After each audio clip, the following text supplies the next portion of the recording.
ठाकुर साहब, एनएसए अजीत डोवाल का एक वीडियो इस वक्त वायरल चल रहा है, जिसको आज पीडीपी की सदर महबूबा मुफ्ती ने भी एक्स पे पोस्ट किया है और कहीं ना कहीं कह रही हैं कि अजीत डोवाल जो एक बहुत बड़ी डिग्निफाइड पोस्ट पे हैं, उन्हें इस तरह के बयान नहीं देने चाहिए। कहीं ना कहीं वो ये इशारा कर रही है कि हिंदूज की तरफ जो एनएसए ने अजीत डोवाल ने जो स्टेटमेंट दिया है वो हिंदूज को ज्यादा फेवर करता है और जो माइनॉरिटीज हैं जो ऑलरेडी इस वक्त परेशानी में हैं, उनके लिए इस तरीके के बयान जो है वो जेब नहीं देते। आप क्या कहेंगे? देखिए, महबूबा जी हमेशा नफरत वाली सियासत करती है। जब वो as a chief minister Jammu Kashmir की रही और आज भी जब स्टेप डाउन उन्होंने कर दिया, तब भी उसने नफरत की सियासत छोड़ी थी। देश में जम्मू कश्मीर में कहीं भी अगर हो तो एक खास कम्युनिटी की वकालत में महबूबा जी सामने आती है और हर कोई जम्मू कश्मीर का शहरी जानता है।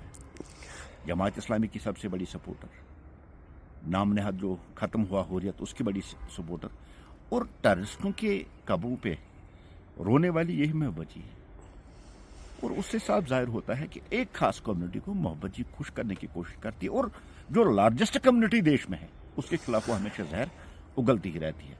और जिस तरह से एनएसए अजीत डोवाल जी का जो स्पीच इस वक्त सोशल मीडिया पे वायरल है, उसमें कहीं उन्होंने कहा नहीं कि आप मुसलमानों को टारगेट किए, कहीं उन्होंने मुसलमानों का नाम नहीं लिया है।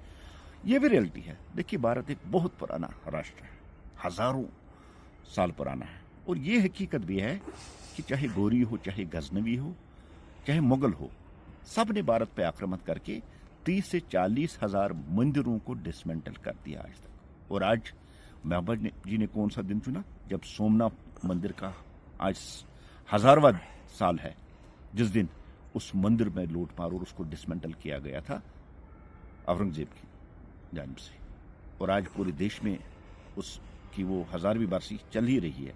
और आज के दिन महबूबा जी का एनएसए के खिलाफ बोलना या उसको हिंदुत्व की लेबल लगाना, खुद पहले अंदर जान के देखिए, वो एक खास कम्युनिटी की वकालत करती है महज चंद वोटों के लिए, और उन वोटरों ने भी उसको रिजेक्ट कर दिया। ये भी रियलिटी है। इलेक्शन में देखिए आपने क्या किया। अब देश के लोग और जम्मू कश्मीर के लोग एक्सट्रीमिज्म नहीं चाहते, वो कट्टरपंथी से बाहर आ चुके हैं।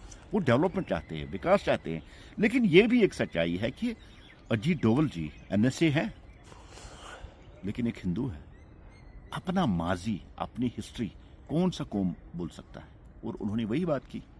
जिस तरह आक्रमणकारी आए, भारत में आक्रमण किया, हजारों मंदिर तोड़े, हजारों मंदिरों की लूटमार की, मोहम्मद गोरी हो, मोहम्मद गजनबी हो, औरंगजेब हो, ऐसे लोगों ने तो भारत में हमेशा मंदिरों को डिसमेंटल किया, लूट किया। यही बात तो अजीत डोवाल कहते हैं। लेकिन अजीत डोवाल जी ने नहीं कहा कि मुसलमानों को टारगेट किया, उन्होंने नाम भी नहीं लिया। हाँ, उन्होंने कहा अपने बच्चों को अच्छी तालीम देनी चाहिए, अपने बच्चों को जो आजकल ये रेडिकलाइजेशन या दूसरी चीजें जो आजकल फैलाने की कोशिश करे, इससे बच्चों को दूर रखना चाहिए।